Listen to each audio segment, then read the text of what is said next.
तो ये हमारा मधुवन है। कौन सा? मधुवन। ये बहुत स्पेशल वन है क्योंकि यहाँ पर भगवान चारों युगों में आए, है ना। सतयुग में भी आए, त्रेता युग में भी आए, द्वापर में भी आए और कलयुग में भी आए, है ना। ये ऐसा स्पेशल वन है, इसमें भगवान अलग अलग इनकारनेशंस में आए हैं, है ना, अलग अलग युगों में। तो सतयुग में भगवान यहाँ पे आए प्रश्नि गर्भा के रूप में। जैसे ध्रुव महाराज ने तपस्या किया, ध्रुव महाराज ने तपस्या किया तो उनके तपस्या से प्रसन्न होकर के भगवान विष्णु के अलग अलग नाम हैं, इसमें से एक है प्रश्नि गर्भा। तो वही उन्होंने ध्रुव महाराज को दर्शन दिया और उनका आशीर्वाद दिया। ये सतयुग में हुआ। त्रेता युग में भगवान श्री राम ने शत्रुघ्न को इधर भेजा था। शत्रुघ्न इधर आए थे और उन्होंने लवनासुर का वध किया था।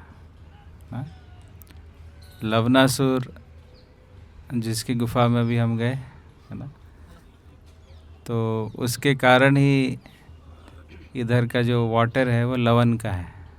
लवण मतलब नमक, खारा पानी कहते हैं ना। लवनासुर के कारण ही है। तो उसका वध किया था किन्होंने? शत्रुघ्न ने। और लवनासुर के जो पिताजी थे उनका नाम था मधु, तो वो इधर के राजा थे। तो इसलिए इस क्षेत्र को मधुपुर भी कहते थे। उन्हीं के नाम पर इस वन का नाम पड़ गया क्या? मधुवन। मधुवन का मधु के पुत्र हुए लवनासुर। लवनासुर का वध किया किन्होंने? शत्रुघ्न ने। तो ये हो गया त्रेता युग में। उसका द्वापर युग में भगवान ने यहाँ पर बहुत ही मधुर लीलाएं की हैं, स्वीट पास टाइम्स।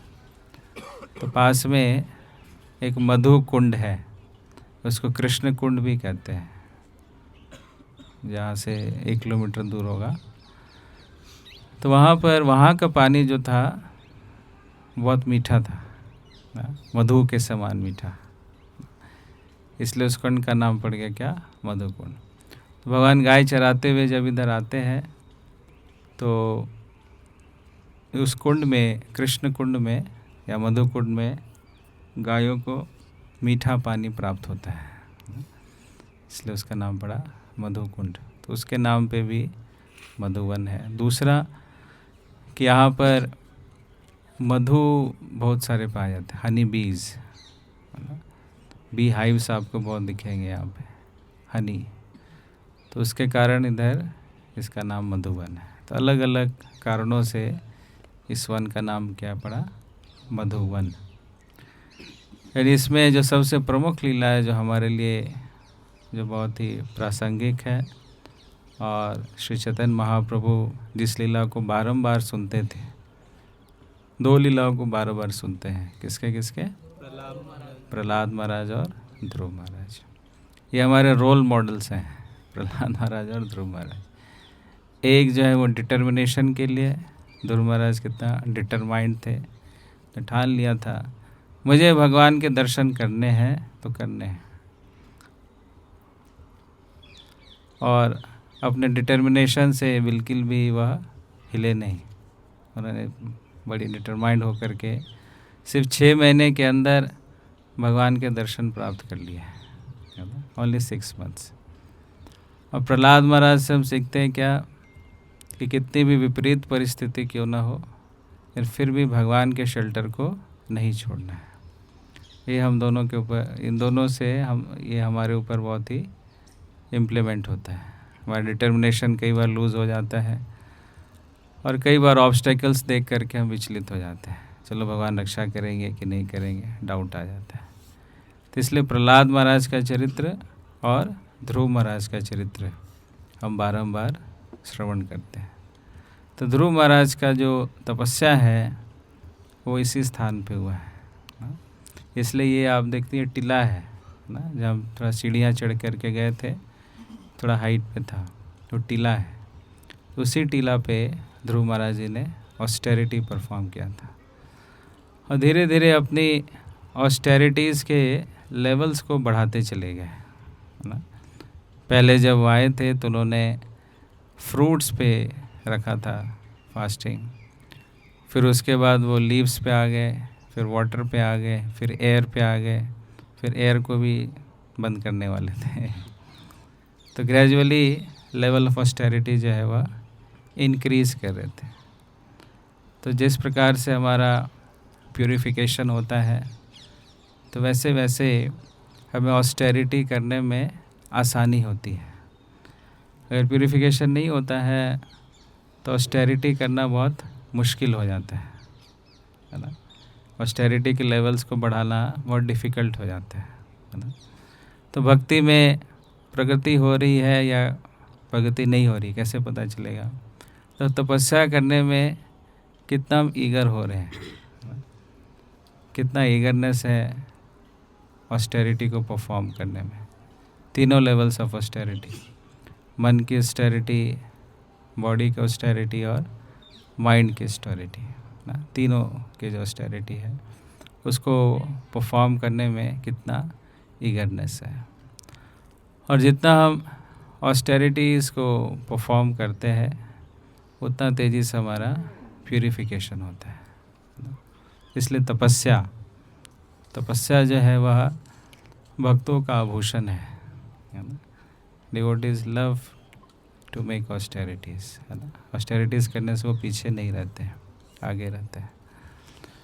तो तपस्या को लेकर के ऋषभदेव भी कहते हैं क्या, तपो दिव्यम पुत्र का ये न सत्वम सुधेत यस्मात् ब्रह्म सौख्यम तो अनंतम, कि मनुष्य देह हमें किस लिए प्राप्त हुआ है? तपस्या करने के लिए। और तपस्या करने के प्राप्त जो हमें प्राप्त होगा वो क्या होगा? तपो दिव्यम पुत्र का ये न सत्यम, ब्रह्म सौख्यम की प्राप्ति होती है।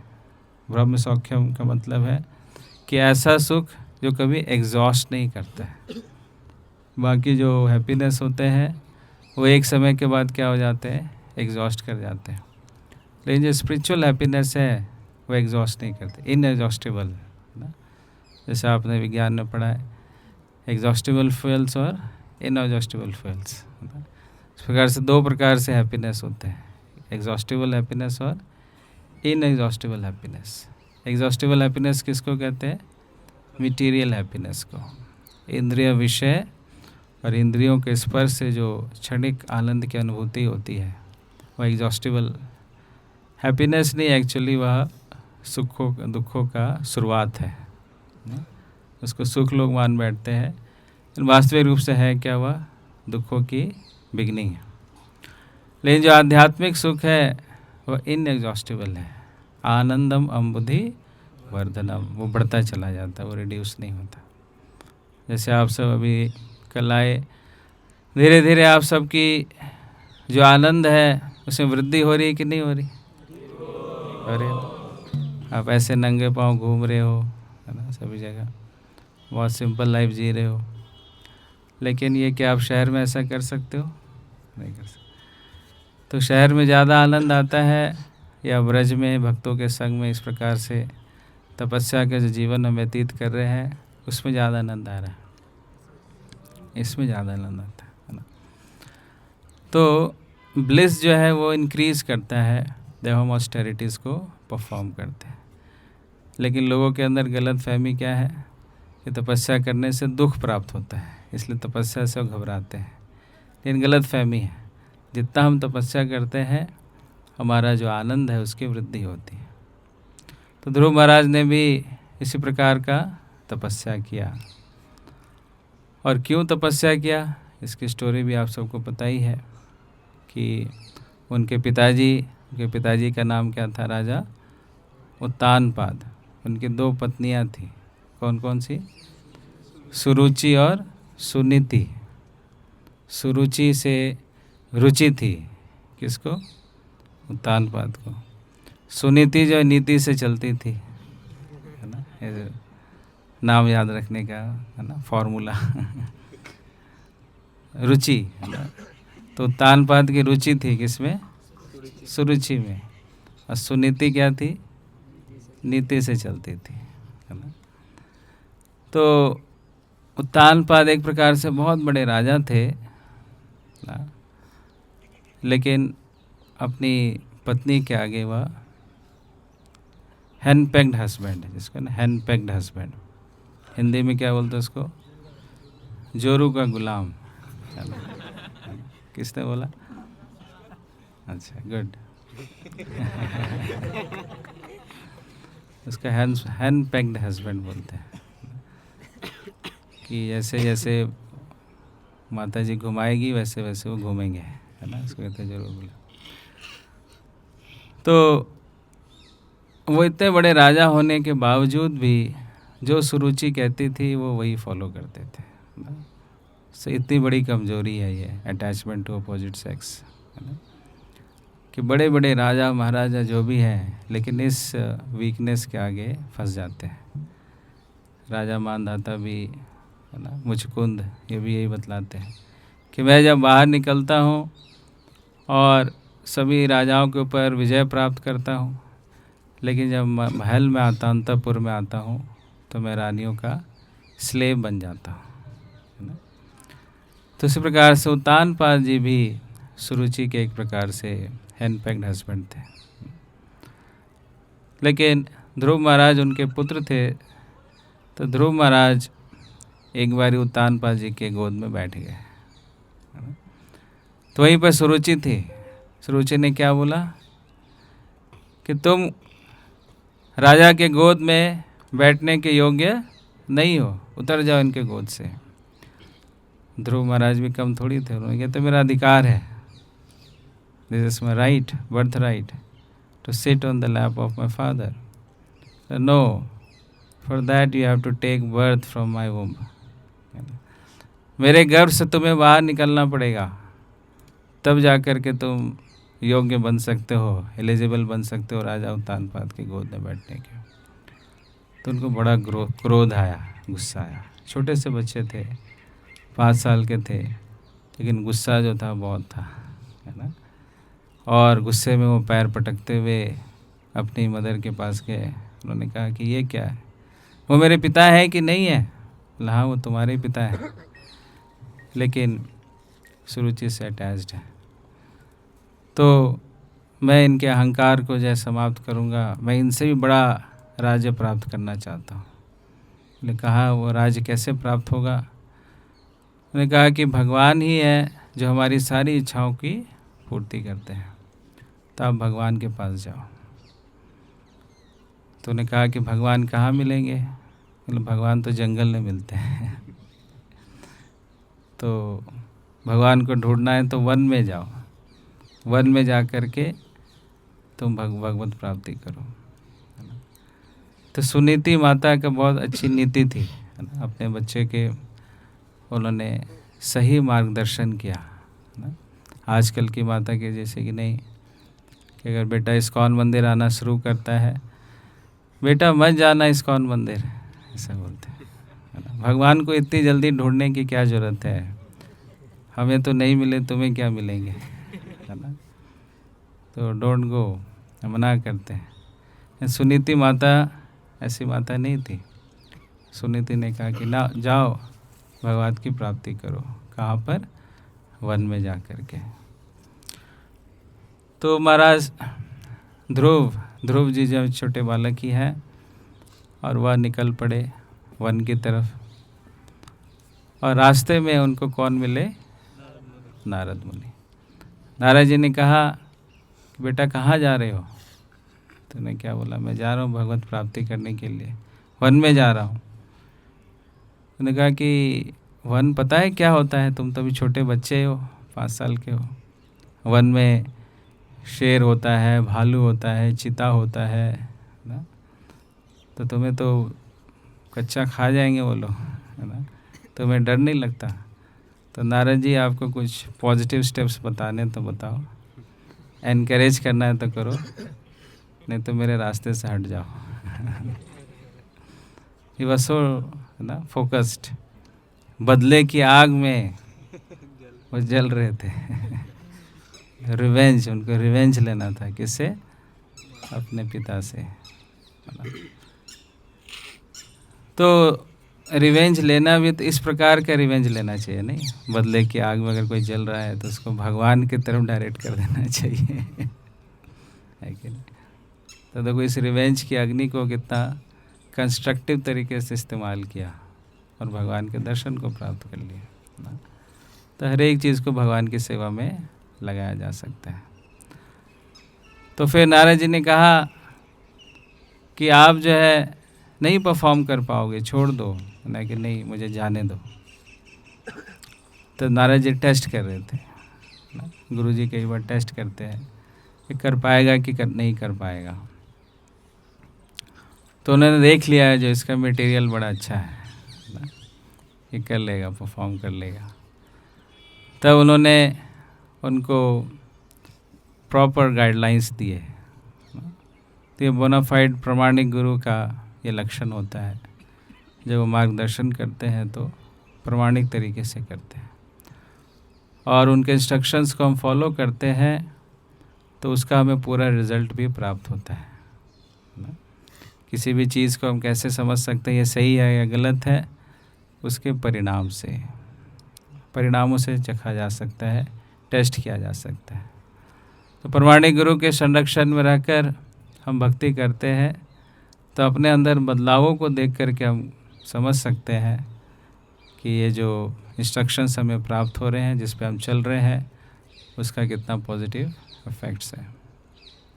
तो उन्होंने उनको 3 मुख्य निर्देश दिए।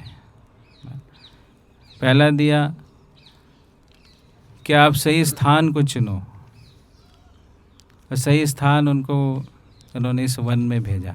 अभी भी थोड़ा फीलिंग आता है इधर वन का, है ना, वर्ड थोड़ा डेंस फॉरेस्ट है इधर। तो ये स्थान, ये यमुना नदी के तट पे है, पास में यमुना, यहाँ से ज़्यादा दूर नहीं है। तो आप वनवन में जा कर के तपस्या कीजिए। तपस्या करने का स्थान भी, उसका भी महत्व होता है ना, ऑस्टेरिटीज़ का। दूसरा उन्होंने कहा कि आप निरंतर भगवान के नाम का जप कीजिए। और कौन सा उन्होंने उनको मंत्र दिया? उनको कहा ओम नमो भगवते वासुदेवाय। बोलिए सर। ओम नमो भगवते वासुदेवाय।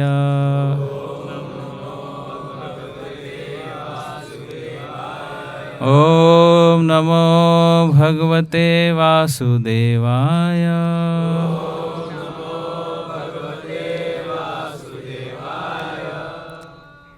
और कहा कि इस मंत्र के अलावा और कुछ नहीं करना है ना। सिंपल, बच्चे भी थे ऐसे बहुत ज़्यादा शास्त्र पढ़ना, ये करना, वो करना, रिचुअल्स परफॉर्म करना, बोले कि नहीं, जस्ट चैंट दिस मंत्र। लेकिन इसके साथ कंडीशन रखा। क्या कंडीशन रखा? कि नॉन स्टॉप चैंट करना है आपको, इसमें ब्रेक मत देना। Incessant chanting of the Holi names, निरंतर। और डीटी वर्शिप भी करना है साथ में। डीटी वर्शिप में उन्होंने कहा कि आपको क्ले का भगवान का रूप बनाना है, और जो फॉरेस्ट में जो भी ऑफरिंग्स प्राप्त होती है, पत्रम पुष्पम फलम तोयम, उसको भक्ति भाव से अर्पित करना है। यमुना जी में निरंतर नियमित रूप से स्नान करना है, और अपना जो भोजन है उसको फॉरेस्ट फ्रूट्स में, लीव्स में, वाटर में यही रखना, कुकिंग करके नहीं खाना, कच्चे रॉ फ्रूट्स ये कच्चे खाने। तो उन्होंने कहा ठीक है, वो तो पूरा एकदम डिटरमाइंड थे कि ये जो बोलेंगे मैं फॉलो करूँगा। अब बहुत ही पक्के तरीके से अक्षरशः उन्होंने इन तीनों निर्देशों का पालन किया। इसमें किसी प्रकार का कोई चेंजेस नहीं किए, एज इट इज़। इंस्ट्रक्शंस को कैसे फॉलो किया? As it is. तो एज इट इज़ इंस्ट्रक्शन को फॉलो करने से उनको एज इट इज़ रिजल्ट भी मिल गया। ये लाभ होता है। जब गुरु के निर्देश को हम एज इट इज़ फॉलो करते हैं तो हमें एज इट इज़ परिणाम करते हैं।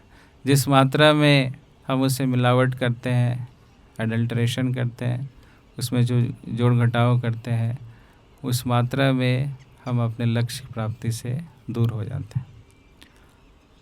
तो उन्होंने एकाग्र चित्त होकर के अपने पूरे मन से ओम नमो भगवते वासुदेवाय का जप किया। और नारद जी ने उनको कहा था कि आपके मन में अलग जो भी विचार आए, सभी विचारों को के ऊपर कोई ध्यान मत देना। वो विचार आएंगे लेकिन उस पर फोकस मत करना। फोकस किस पे करना है? सिर्फ भगवान के रूप पे फोकस करना। अपने मन को केंद्रित करना है किसके ऊपर? भगवान के रूप के ऊपर। और मुख से और कान में भगवान के नाम का श्रवण कीर्तन करना है, और मन में भगवान के रूप को बिठा करके रखना है। और ध्रुव महाराज ने यही किया। अपने मन में उन्होंने भगवान के रूप को स्थापित किया, और जो भी विचार आते थे उस विचारों को उन्होंने साइडलाइन किया, बस फोकस करते गए। और ये जो चैंटिंग है उनको और हेल्प कर रही थी फोकस करने में। और धीरे धीरे उनके जो बॉडीली नीड्स हैं, सारी बॉडीली नीड्स क्या हो गई? अपने आप कम होती चली गई। पहले फ्रूट्स खा रहे थे, धीरे धीरे फ्रूट भी छोड़ दिया, फिर सूखे पत्ते खाने लगे, धीरे धीरे सूखे पत्ते भी छोड़ दिया, फिर जल पीने लगे, जल भी छोड़ दिया, फिर हवा लेने लगे, फिर हवा भी छोड़ने वाले थे। तो उनकी चेतना और भगवान की चेतना ना एक हो गया। तो उन्होंने सांस, यूनिवर्सल जो भगवान का विश्व रूप है, और वह उसमें एकात्म हो गया। तो उन्होंने सांस रोक दिया, वो सांस ले नहीं रहे थे। तो उसके कारण क्या हो रहा था कि पूरे जितने भी जीव जंतु थे सबका सांस रुक गया, कोई भी सांस नहीं ले पा रहा है, सब घुटने लगे। तो सब ने जा कर के ब्रह्मा जी को अप्रोच किया कि ये क्या, और हम सांस क्यों नहीं ले पा रहे हैं। फिर वो गए भगवान के पास। भगवान ने कहा कि मैं अभी इनको दर्शन देता हूँ। तो फिर आए भगवान, और भगवान ने उनको अपना दर्शन दिया।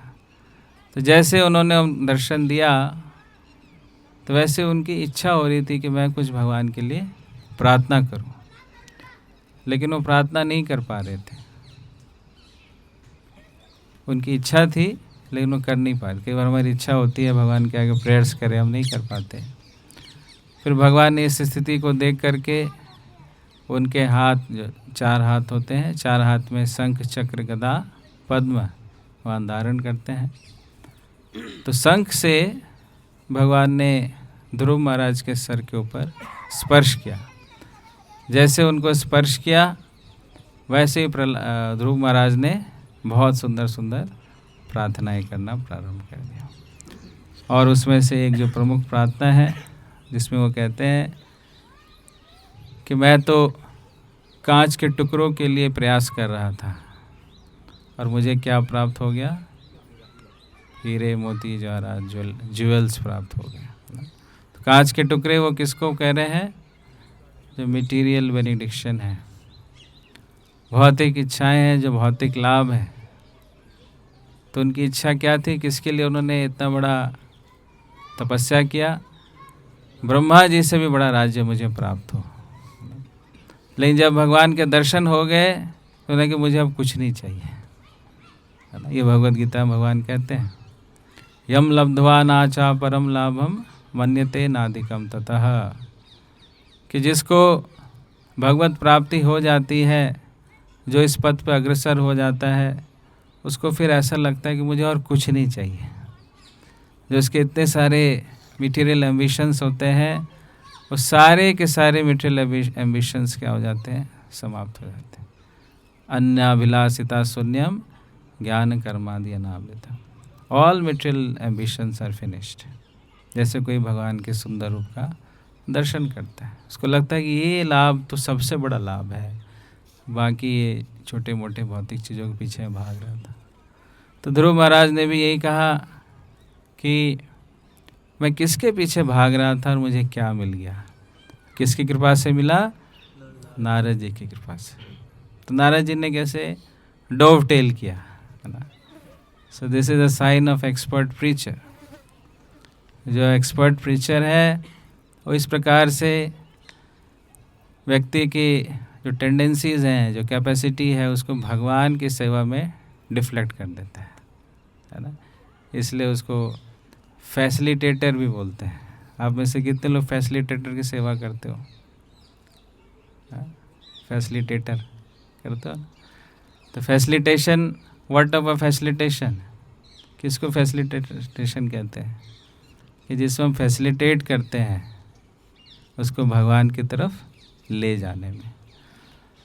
तो इसकी योग्यता है, जो शक्ति है, जो बुद्धि है, कैपेबिलिटी, जो स्किल्स है, उसको किस प्रकार से भगवान की सेवा में एंगेज किया जाए।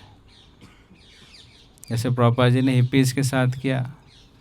हिप्पीज़ से पूछा तुम नशा क्यों करते हो? In order to stay high, मैं ऊंचा रहने के लिए हम ये नशा करते हैं। पहले फिर थोड़ी देर के बाद क्या हो जाता है? फिर हम नीचे आ जाते हैं। अब देखो कैसे उसी चीज़ को उन्होंने कृष्णा कॉन्शियस बना दिया उसको। मतलब मैं तुम्हें एक ऐसा नशा दूंगा जिससे तुम कभी नीचे नहीं आओगे, तुम क्या रहोगे हमेशा? स्टे हाई फॉर एवर, हमेशा ऊंचा ही रहोगे, नीचे आने की ज़रूरत ही नहीं है। बोले अच्छा ऐसा भी कुछ होता है क्या, है ना। तो उनकी भाषा में उनको समझा दिया,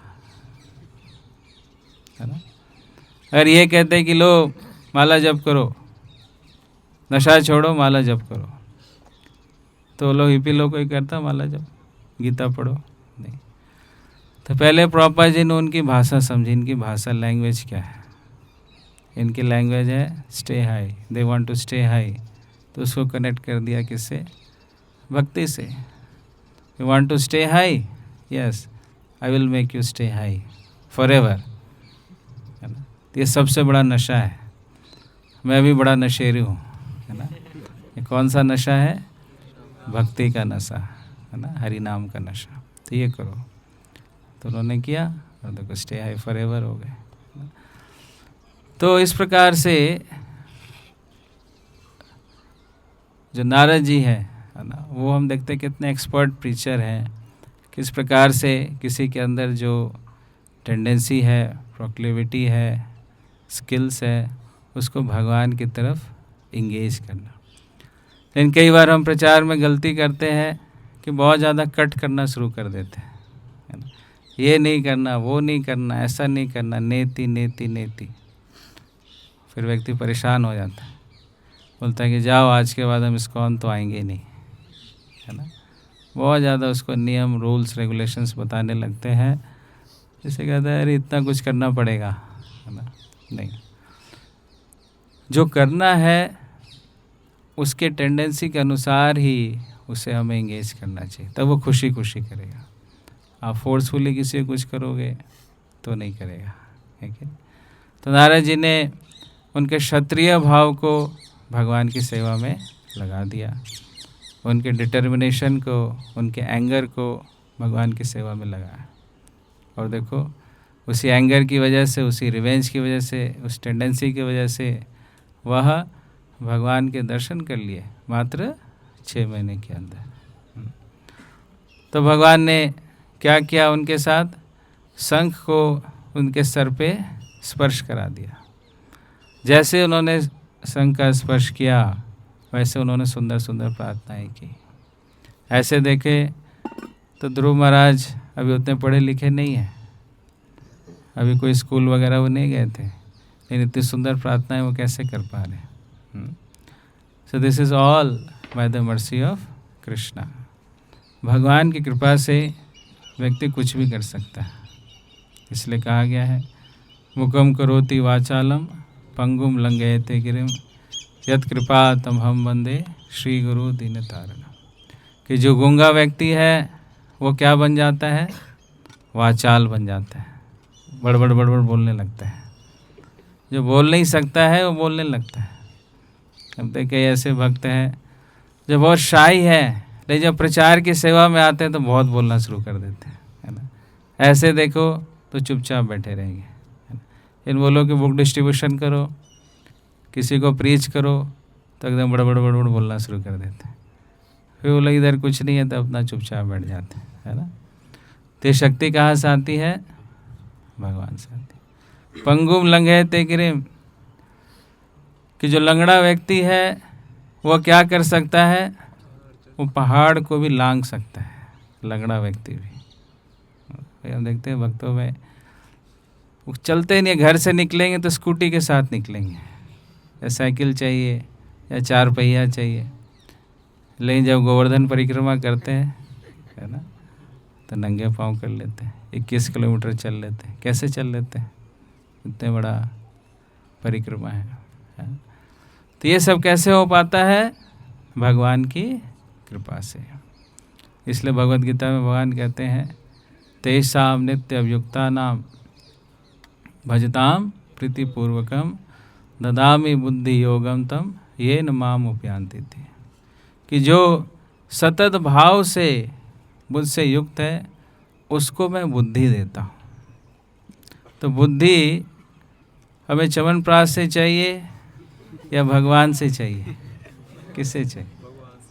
च्यवनप्राश वाले भी ऐड करते हैं, अभी ठंड आने वाला है ना, वो लोग ऐड करते हैं सोना चांदी च्यवनप्राश, और इससे अपनी बुद्धि बढ़ाओ, ऐसे बोलते। तो वो च्यवनप्राश खा के भौतिक बुद्धि बढ़ सकती है ना। स्पिरिचुअल इंटेलिजेंस नहीं मिलता। स्पिरिचुअल इंटेलिजेंस हमें कहाँ से प्राप्त होगा? भगवान खुद देते हैं। ददामि बुद्धि योगम तम येन माम उपयान्ति थे। स्वयं भगवान उस बुद्धि को प्रदान करते हैं, लेकिन उसके लिए कंडीशन क्या है? भगवान से जुड़ना। तो ध्रुव महाराज जो थे वो इतने बुद्धिमान नहीं थे, लेकिन चूँकि वो भगवान से जुड़ चुके थे तो भगवान ने उनको क्या दिया? स्पेशल स्पिरिचुअल इंटेलिजेंस दिया, जिससे इतना सुंदर उन्होंने प्रार्थना किया। और उन्होंने बोला कि प्रभु मुझे नहीं चाहिए राज्यवाज, कुछ नहीं चाहिए। लेकिन भगवान कहते नहीं, आपने इच्छा प्रकट की है तब तो आपको मिलेगा। आप इसी इच्छा से आपने क्या किया था? तपस्या किया था, इतना अच्छा तपस्या किया। अब तो ये मेरी जिम्मेदारी है कि आपको मैं दूं। बोले तो बंध जाऊंगा मैं। बोले कोई बात नहीं, आपको मैं ऐसा लोक प्रदान करूंगा जिसका कभी नाश नहीं होगा, वो ध्रुव रहेगा। इसलिए उस लोक का क्या नाम पड़ा? ध्रुव लोक, है ना। जब प्रलय होता है, सब कुछ होता है, सब नष्ट हो जाते हैं, लेकिन ध्रुव लोक नष्ट नहीं होता, ध्रुव है, इसलिए उसको बोलते हैं ध्रुव, कांस्टेंट। इसलिए ध्रुव तारा जो मूव भी नहीं करता। आप देखोगे ना, जो भी नेविगेशन होता है, शिप्स वगैरह मूव करती है, वो किसको देख कर करती है? रेफरेंस पॉइंट क्या होता है उसका? Pole star. तो ऐसा उनको राज्य दिया। तो यह भी हमें शिक्षा मिलती है कि हम कोई तपस्या करते हैं, भगवान से प्रार्थना करते हैं, we should be very careful, है ना, कि भौतिक इच्छा नहीं मांग लें। भौतिक इच्छा मांगेंगे तो फिर वो भी मिलेगा, लेकिन उसमें हमारा टाइम जा सकता है। इसलिए डिज़ायर्स जो है वह स्पिरिचुअल डिज़ायर्स ही होने चाहिए। तो फुली डिटर्मिनेशन के साथ ध्रुव महाराज ने यहाँ पर तपस्या की। तो यहाँ पे हम ध्रुव महाराज से प्रार्थना कर सकते हैं उसी प्रकार की ऑस्टेरिटी, उसी प्रकार का डिटर्मिनेशन के साथ हम भी भक्ति कर सकें और भगवान के दर्शन को प्राप्त कर सकें। और कलयुग में श्री चैतन्य महाप्रभु भी यहाँ पर आए।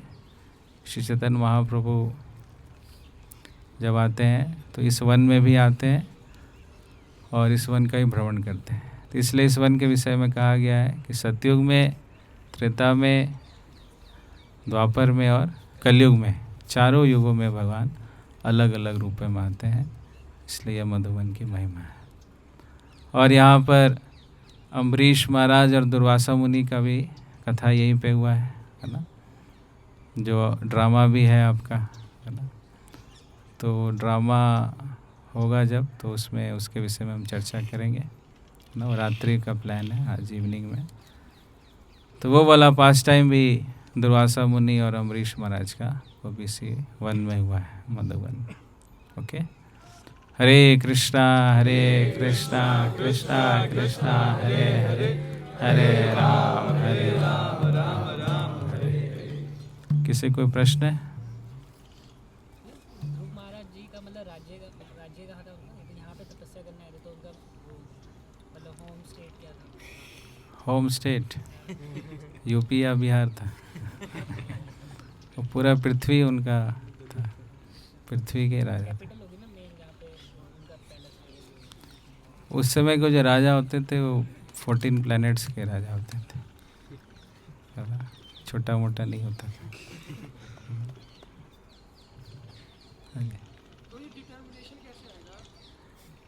डिटर्मिनेशन कैसे आएगा?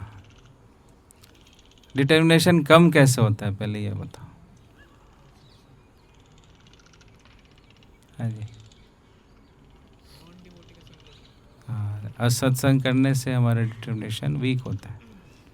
जैसे अभी भक्तों के संग में हो तो आपका डिटर्मिनेशन बहुत हाई है, अभी आप जो बोलेंगे आप करने को तैयार हो जाओगे, है ना? ये बोलेंगे क्या, इसमें कूद जाओ, वहाँ भगवान मिलेंगे, तो सब कूद जाएंगे, कोई एक क्षण नहीं लगाएगा अरे प्रभु जी क्या है, इतने मच्छर है, इतने बॉटल्स हैं, ये है, कोई नहीं, सब छलांग लगाएंगे। करें ऐसा? यू आर फुल्ली डिटरमाइंड, आप कर दोगे, मुझे पूरा विश्वास है, कोई बगावत नहीं करेगा। सब छलांग लगाने को तैयार है ना? भगवान मिलेंगे, क्या दिक्कत है ना? लेकिन यही मैं पंचकुला में या चंडीगढ़ में जाके बोलूँ सुखना लेक में कूद जाओ, वहाँ पे भगवान मिले, कोई नहीं कूदेगा, 10 बार मेरी तरफ देखेगा, प्रभु जी क्या है, प्रभु जी पागल हो गए। तो अंतर है ना? किस चीज़ का अंतर है? एसोसिएशन का अंतर है।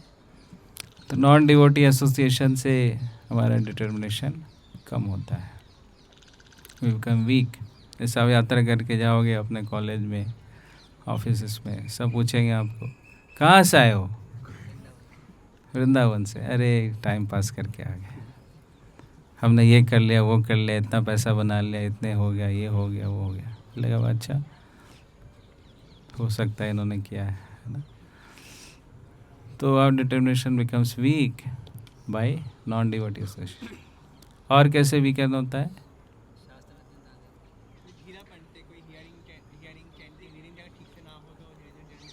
हाँ, जब हमारी साधना वीक होती है, जैसे हमारी साधना वीक होगी वैसे हमारा डिटर्मिनेशन कमज़ोर होगा।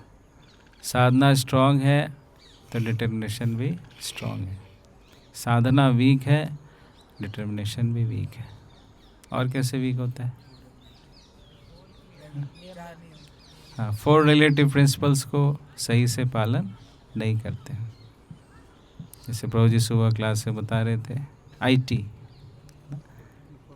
आईटी इंफॉर्मेशन टेक्नोलॉजी, इंद्र तृप्ति और इन्फानाइट टॉर्चर।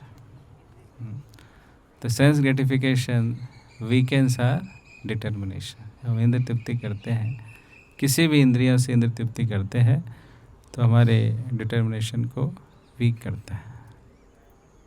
ठीक है, तो ये सब कुछ ऐसे चीज़ें हैं जिससे हम बच के रहेंगे और कृष्णा कॉन्शियस प्रैक्टिसेस को अच्छे से फॉलो करेंगे तो हम फुल्ली डिटरमाइंड रहेंगे ऐसा।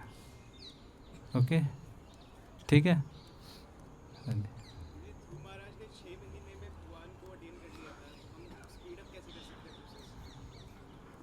वही डिटर्मिनेशन से, जितना आप डिटरमाइंड होकर के करोगे। क्योंकि 6 महीने में क्यों हुआ? क्योंकि 24 आवर कृष्णा कॉन्शियस हो गए वो, है ना? लेकिन हम 24 आवर में कितने आवर कृष्णा कॉन्शियस रहते हैं?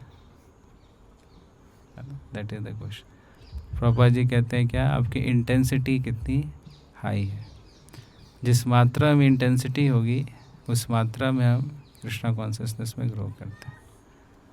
How much is our intensity, eagerness, तत्र लौल्यम एक केवलम मूल्यम। तो लौल्यम जो इंटेंस डिज़ायर है, जो इंटेंसिटी है, वही इस चीज़ को डिटरमाइन करता है। मुझे कृष्ण को प्राप्त करना है, कृष्ण प्रेम जो है हमारे जीवन का लक्ष्य है। तो किस प्रकार से हम इस पथ पे 100% अपने आप को अप्लाई करें, और कोई अल्टीरियर मोटिव्स नहीं होना चाहिए, है ना। कृष्ण भक्ति के अलावा और कोई अल्टीरियर मोटिव्स है तो वो फिर डिले कर देता है, वो लैग हो जाता है, वो डिले कर देता है। अच्छा ये भी है, ये भी है, ये भी है, ये भी है, तो ऐसा नहीं चलेगा। व्यवसायित्मिका बुद्धि एकह कुरु नंदन, कि व्यवसाय और आत्मिका एक ही होना चाहिए। जैसे ध्रुव महाराज का था, उनका और कोई व्यवसाय नहीं था, एक ही व्यवसाय था, क्या? भगवान के दर्शन प्राप्त करने। कैसे? जो नारद जी ने बोल दिया, बस। और वो एकदम पड़ गए उसके पीछे फुल्ली 100%, तो मिल गया उनको।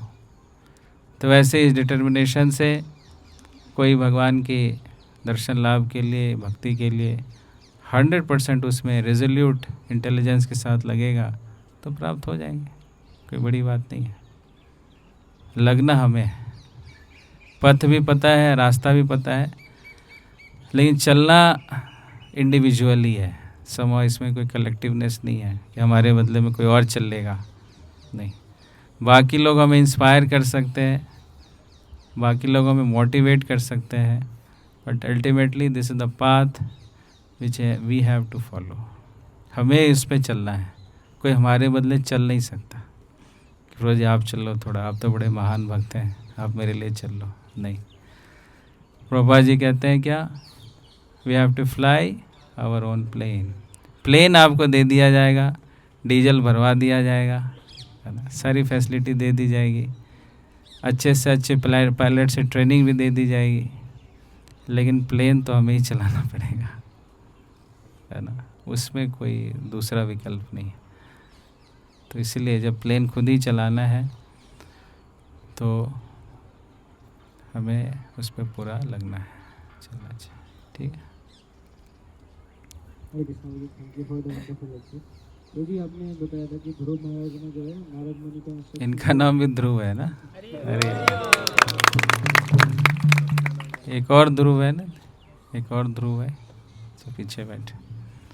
सही जगह पे आए हो आप लोग, अपने नाम को सार्थक करने आए।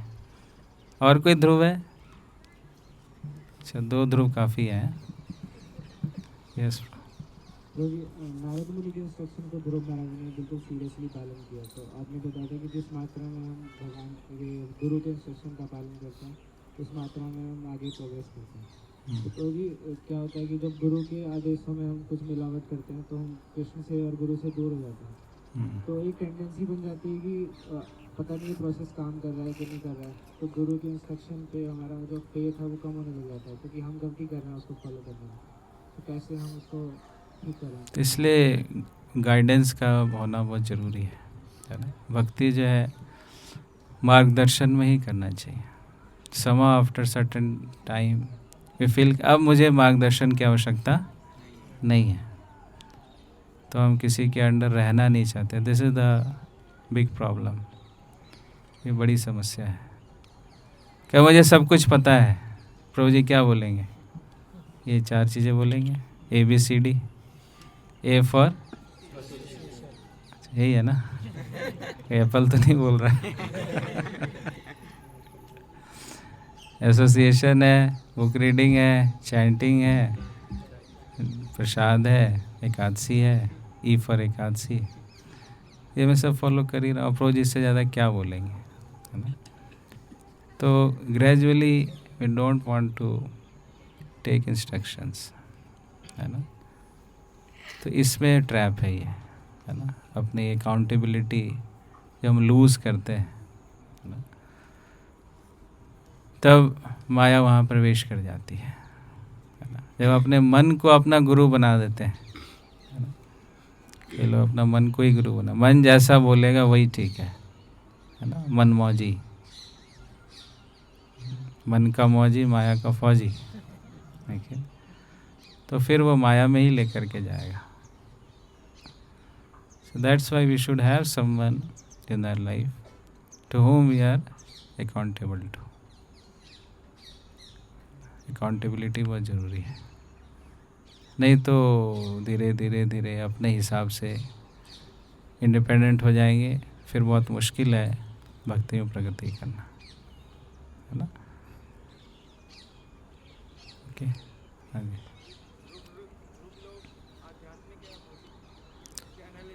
भौतिक जगत में आध्यात्मिक लोक है, ध्रुव लोक है. वो भौतिक जगत में, लेकिन है वो स्पिरिचुअल. उधर नहीं है, रिफ्लेक्शन नहीं है, इधर ही है, उधर नहीं है. आगे.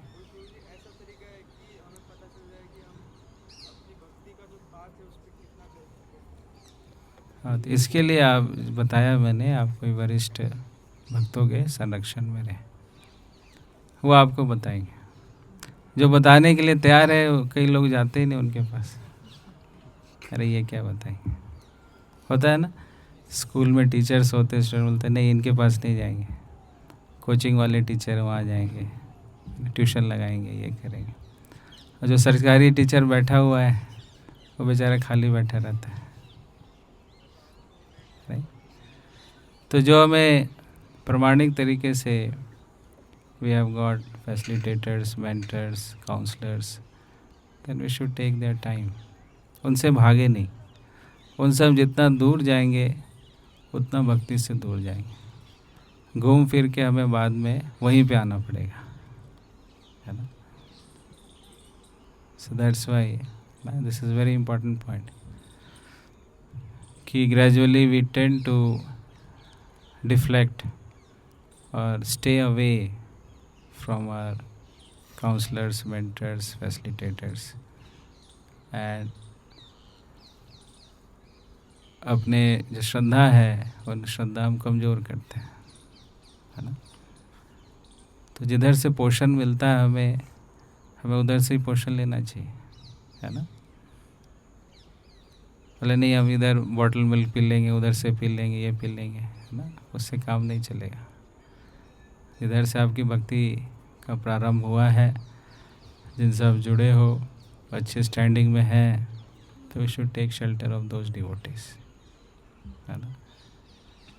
नहीं तो वही होगा, बाहर घूमते रहेंगे, भटकते रहेंगे, लास्ट में कुछ नहीं होगा, है ना. हाँ जी.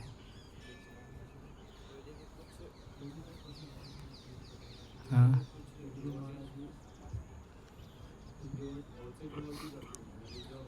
हाँ. जो बहुत अच्छे से सेवा करते हैं. कोई भी कृष्ण की सेवा की जाए या फिर कुकिंग की सेवा की जाए, तो हर सेवा को वो अच्छे से करते हैं. तो फिर उनकी लाइफ में ज़्यादा प्रॉब्लम्स देखी जाती है. मतलब कौन देखता है प्रॉब्लम. एक डिवोटी हमारे साथ, मेरा साथी है. नहीं, वो देखता कौन है प्रॉब्लम. वो फेस करता है. मतलब जैसे ज़्यादा किसको पता चलता है, किसको पता चलता है. उसी को ही पता चलता है. और मतलब दिखता है कि वो ज़्यादा बीमार है और घर में भी समस्या हो रही है. और मतलब अरे तो वो कहता है, जनरली ऐसा नहीं है. हाँ, पूरा क्वेश्चन में ही आंसर मिल जाएगा, इसलिए मैं इसको, हम बाहर से जज करते हैं कि ये बीमार पड़ गया, ये हो गया, वो हो गया, प्रॉब्लम में है. लेकिन जो उस प्रॉब्लम को फेस कर रहा है उसको नहीं लगता कि मैं प्रॉब्लम में. दिखता भी है, वो खुद भी कहता है कि आजकल प्रॉब्लम ज़्यादा चल रही है लाइफ के अंदर. मतलब इस चीज़ का ऐसे देख सकते हैं कि वो अच्छी सी सेवा कर रहा है, तो भगवान की कृपा भी हो रही है, और सारे जो पीछे के उनके बेकार जो कर्म है वो कम भी हो रहे हैं. तो इस चीज़ में थोड़ा डर लगता है कि हम अच्छे से करेंगे तो हमारा भी भाई खाता खुल जाएगा.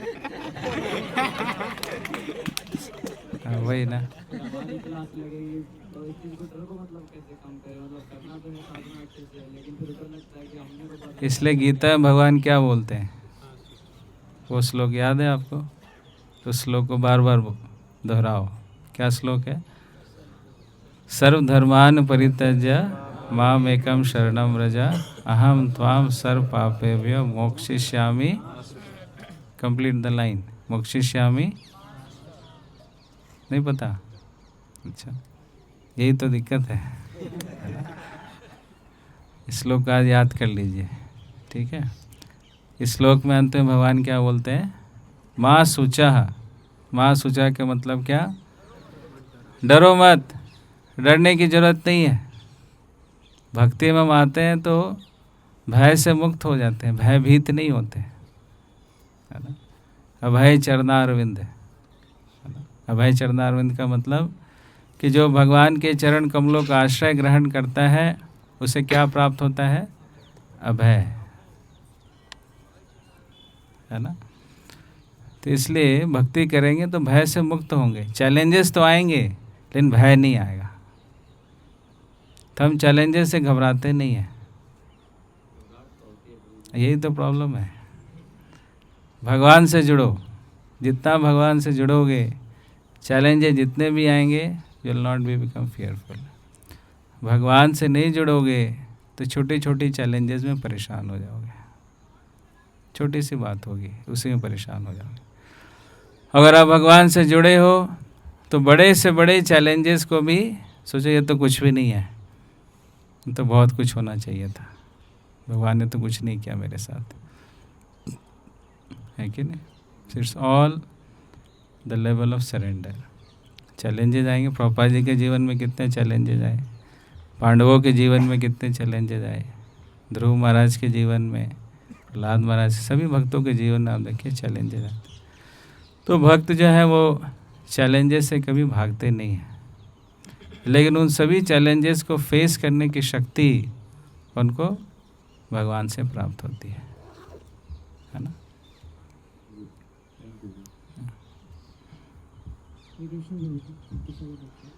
वो जैसा बता रहे थे कि मतलब महाराज को बहुत कम टाइम के लिए राजनीति का एसोसिएशन मिला था, बाकी वो एसोसिएशन उन्होंने उनकी इंस्ट्रक्शन के थ्रू लिया। तो मतलब हम कैसे गुरु महाराज से मतलब इंस्ट्रक्शन को कैसे पर्सनल माने, मतलब हम एक बार इम्पर्सनलिज्म आ जाता है उसमें, उनके प्रणाम में तो नहीं इम्पर्सनलिज्म आ जाता है कि सामने क्या है, लेकिन थ्योरी फिलॉसफी पता है लेकिन इम्पर्सनलिज्म कुछ भी आ जाता है, तो कैसे पता? ध्रुव महाराज जो तो सतयुग के थे, तो हम प्रिंसिपल्स उनसे सीख सकते हैं, बट डिटेल्स अलग अलग हो सकता है।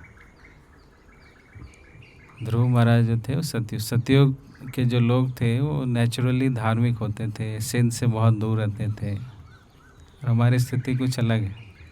हम कलयुग के हैं, हमारी स्थिति है 100 चूहे खा के बिल्ली चली। सुना आपने? नहीं सुना? कितनों ने सुना ये कहावत? सुना आपने? फिर हाथ क्यों खड़ा कर? तो आपको समझा देंगे बाकी लोग, है ना। तो we have done all so many sinful mistakes and so many things, है ना। तो हम ध्रुव महाराज से अपनी स्थिति कंपेयर नहीं, वो लोग एक बार जो सुनते थे बस वो कर देते थे, लेकिन हमें बार बार सुनना पड़ता है, बार बार गाइडेंस की आवश्यकता पड़ती है। तो इसलिए जो हमारे स्पिरिचुअल मास्टर के रिप्रेजेंटेटिव्स हैं, फैसिलिटेटर्स, काउंसलर्स, मेंटर्स, बार बार उनको हमें अप्रोच करना चाहिए, बार बार उनसे पूछना चाहिए मेरी कमियों को बताओ, और उनके बताने से पहले हमें खुद बोलना चाहिए कि ये मेरी कमी है, मैं इससे कैसे बाहर निकलूं। हम एक्सपेक्ट करते हैं क्या हम कुछ बोले भी ना और वो बोले भी ना हमारी सारी गलतियां बताएं, है ना। ऐसा नहीं होता। हमें इतना पारदर्शी होना चाहिए कि हमें खुद ही अपनी गलतियों को बताना चाहिए कि these are the weak points, ये हमारे वीक पॉइंट्स हैं, अनर्थ है, ऑब्स्टैकल्स है, I am facing, please help me out, मेरी जो है आप सहायता प्रदान कीजिए, है ना। तो जब हम इस भाव से जाएंगे, हेल्प की आकांक्षा से जाएंगे, बातचीत करेंगे तो हेल्प मिलेगा। अगर आप सोचोगे कि नहीं ऐसे ही एहसान कर रहे हैं मैं तो खराब हो ही नहीं सकता कलयुग के जीवों का ये लक्षण है कि अपनी गलती को एक्सेप्ट करना, मुश्किल होता है ना। तो अपनी जो कमियां हैं वो खुद से आकर के हमें प्रस्तुत करना चाहिए और उसमें हेल्प लेना चाहिए, तब हम उन कमियों से बाहर निकल पाएंगे, नहीं तो कभी नहीं। जब तक हम प्रपोज नहीं करेंगे तब तक कुछ नहीं होगा, है ना। Man proposes, god disposes. तो we have to propose our own weaknesses कि these are my weaknesses, please help me out, then will get the solutions. उसको हम छुपा के रखेंगे, पर्दा डाल के रखेंगे, एक्सपोज नहीं होना चाहेंगे, इट्स वेरी डिफ़िकल्ट। ठीक है, हाँ। तो भी मेरा क्वेश्चन है, जैसे आपने टीचर बताया कि गुरु महाराज जी और भगवान की चरणों से बोली थी, तो उसका मतलब क्या है? फिर से बोलो। हमें बताया गया कि गुरु महाराज जी और भगवान की चरणों से बोली थी, चेतना सेम हो गई, मतलब वो कनेक्ट हो गए थे, फुल्ली कनेक्ट हो गए थे भगवान के consciousness, Krishna consciousness. His whole consciousness was connected with Krishna, ऐसा हो गया। भगवान का जो विश्व रूप है, यूनिवर्सल फॉर्म, जिस चेतना से ये पूरा जगत चलायमान है ना। जगत में चेतना है तभी तो चल रहा है। दिखने में जड़ जगत लगता है लेकिन ये चेतन है ना। किसकी चेतना से चल रहा है? भगवान की चेतना से। ऐसे इसे फ्लोट कर रहा है ना। जैसे बॉडी होती है, बॉडी में अगर आत्मा होती है तब बॉडी हल्का होता है, जैसे आत्मा निकल जाती बॉडी भारी हो जाती है। देखा आपने किसी डेड बॉडी उठाया है कभी? नहीं? चलो, ये बहुत सारे उठाने पड़ेंगे आगे भविष्य में। तो जब शरीर छूटता है तो शरीर भारी हो जाता है, तो शरीर में जब आत्मा होती है तो हल्का रहता है। उसी प्रकार से ये सृष्टि चलायमान है क्योंकि इसमें विश्वात्मा है ना, तभी ये मूव कर रहा है, चलायमान। तो वो जो कॉन्शियसनेस है वो उन्होंने तपस्या किया, उस कॉन्शियसनेस के साथ वह एकात्म हो गया। तो इसलिए उन्होंने सांस रोका तो सब सांस रुक गया उनका। भगवदगीता में एक तत्पर में बाबा जी लिखते हैं कि कुछ लोग जो बड़ी एक सेकंड लेवल पे देने लोग कौन जाने, मतलब 6 चैप्टर में बढ़ते हैं या तो ब्राह्मण फैमिली या एक अमीर फैमिली में जन्म होगा, तो अंतर है इन दोनों में। जो ध्रुव लोग कौन जानते हैं? हाँ, मतलब कि प्रभा जी लिखते हैं ना एक परपट में। हाँ, जो तपस्वी टाइप के हैं भगवान के, जो परमात्मावादी है। भक्त लोग नहीं है वहाँ पे, मतलब जो कोई भक्ति का पाथ को फॉलो करके नहीं, जो भक्ति करेंगे वो फिर गोलोक जाएंगे। नहीं, कुछ पेंडिंग रह गया ऐसा, मतलब प्रभा जी लिखते तो हैं किसी परपट में। भक्ति के भी अलग अलग स्टेजेस है ना। जो भगवान के चतुर्भुज रूप की सेवा कर रहे हैं, है ना, विष्णु के परफॉर्म कर रहे हैं, तो वो लोग जाएंगे।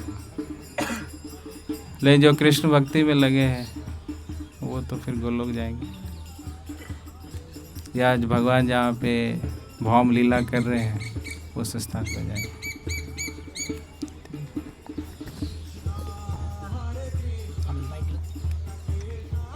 हरे कृष्ण प्रभु, हम किस प्रकार की तपस्या कर सकते हैं प्रभु? अभी हम किस प्रकार की तपस्या कर सकते हैं? एक ही तपस्या करना है, अपने मॉर्निंग प्रोग्राम को अच्छा करना है, और कोई तपस्या नहीं करना।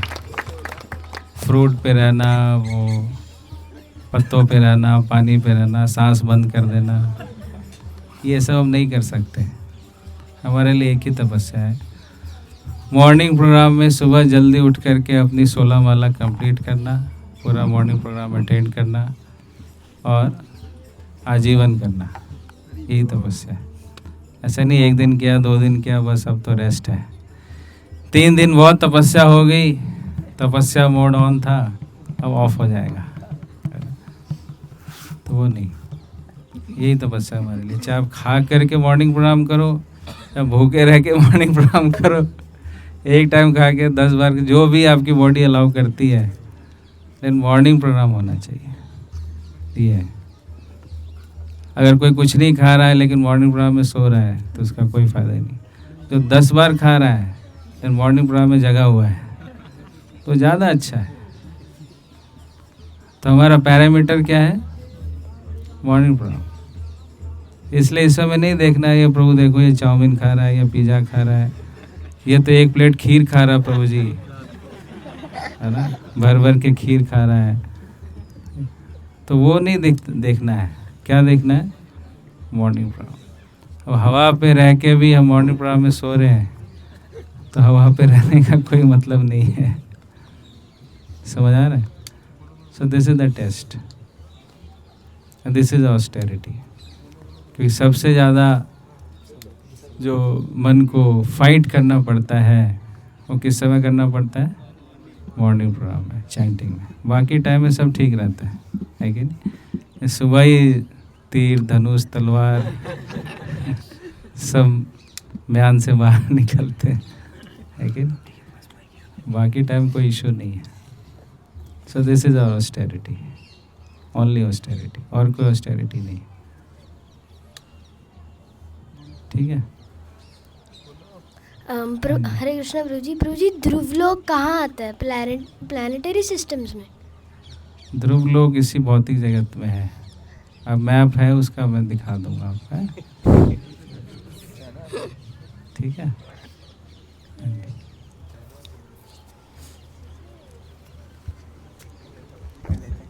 हरे Krishna Prabhu ji, thank you for the lecture. Prabhu ji morning program तो फर्स्ट प्रायोरिटी है, पर मैंने ओनली देखा प्रायोरिटी यही कर लो। ओनली प्रायोरिटी प्रभु जी, यही कर लो। कभी कभी बताइए। लेकिन परंतु किंतु प्रभु जी मेरे कुछ बात मत नहीं, लगाओ, कॉमा फुल स्टॉप। एक सवाल था। एग्जाम टाइम में ना ये थोड़ा चेंजेस का एक टेंडेंसी आ जाता है, इसको कैसे रोके? क्या? एग्जाम टाइम में एक कि आज मॉर्निंग प्रोग्राम बंक कर देते हैं, एक ऐसा टेंडेंसी आ जाता है, तो इसको कैसे तो रोके? उसको एडजस्ट करो। आप पहले से पढ़ लो, पहले से क्लासेस में जाओ, ऐसे कुछ भी करो। ये इनके इन प्रकार ना मॉर्निंग प्रोग्राम करे थे। Okay Prabhu ji, thank you. जो भी करना है प्लान करो, ये करो, पढ़ो ना पढ़ो। जी कभी 2 घंटे 1 घंटा हो जाता है मॉर्निंग प्रोग्राम का। सीनियर्स की हेल्प लो, whatever, just focus on this aspect morning program.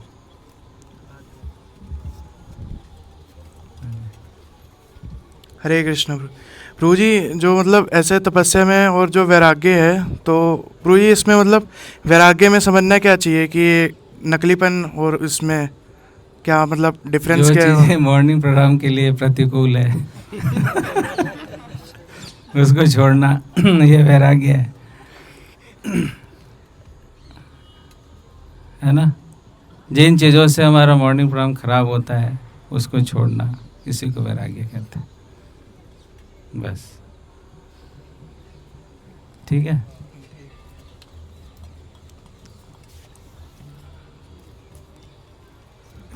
हरे हो कृष्ण गया प्रभु जी। तपस्या? हाँ जी। प्रभु जी तपस्या के ऊपर ही प्रश्न था कि मतलब अभी तो जैसे बॉडली कंसेप्शन में रहते हैं, तो तपस्या का भी क्या पैरामीटर देखना चाहिए हमें? मॉर्निंग प्रोग्राम कैसा हो रहा है?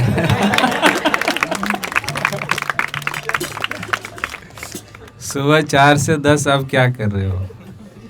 बस बाकी टाइम 10 से आप 4 बजे तक कुछ करते हो, लेकिन 4 से 10 में आपकी चेतना क्या है? वो आपका एग्ज़ाम है, आपका टेस्ट है, वही हमारी परीक्षा है। 4 से 10 है ना। बोलते हैं ना कि भजन किया क्या किया कब पता चलता है? At the time of death. उसमें अगर सबने क्या किया नहीं किया, कितना रीडिंग किया, कितना श्रवण किया, उसका टेस्ट क्या है? मॉर्निंग प्रोग्राम 4 से 10। बस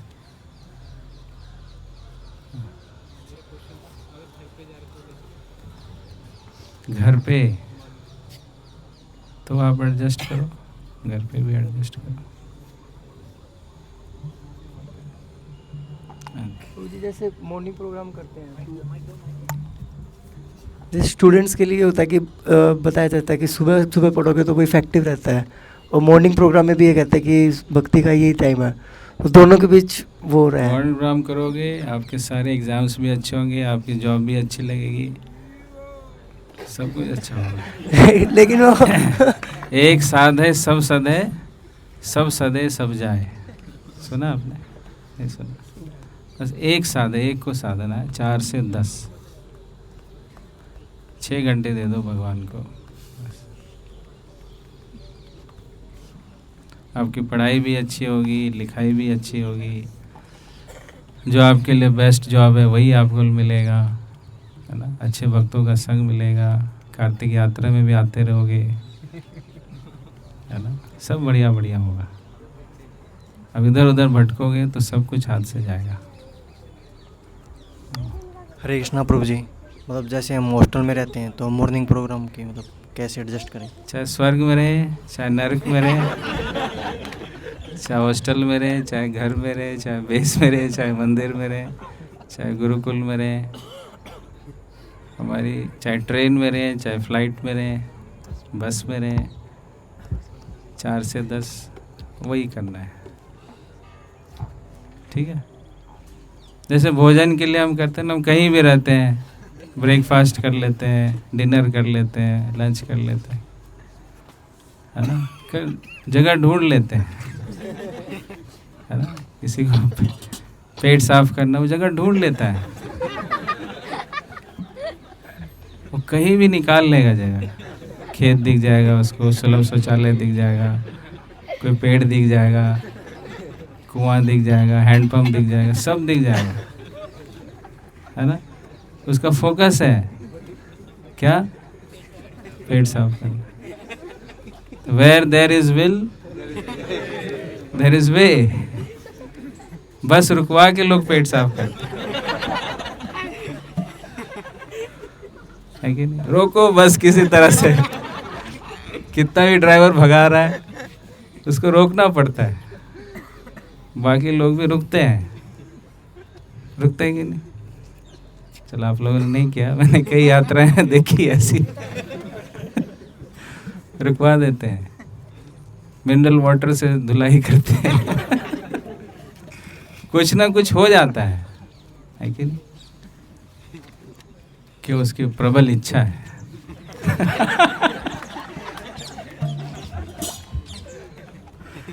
Where there is will, there is way। तो घर में है, हॉस्टल में है, स्वर्ग में है, नरक में है, बेस में है, मंदिर में है, गुरुकुल में है, वेयर वो जब टाइम है तो वहाँ पे वही करना है और कुछ नहीं करना।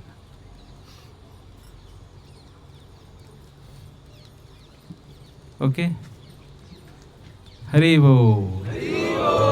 ध्रुव महाराज की जय, ध्रुव टीला की जय, श्री मधुवन की जय, श्री वृंदावन धाम की जय, गौर प्रेमानंदे। हरि बोल।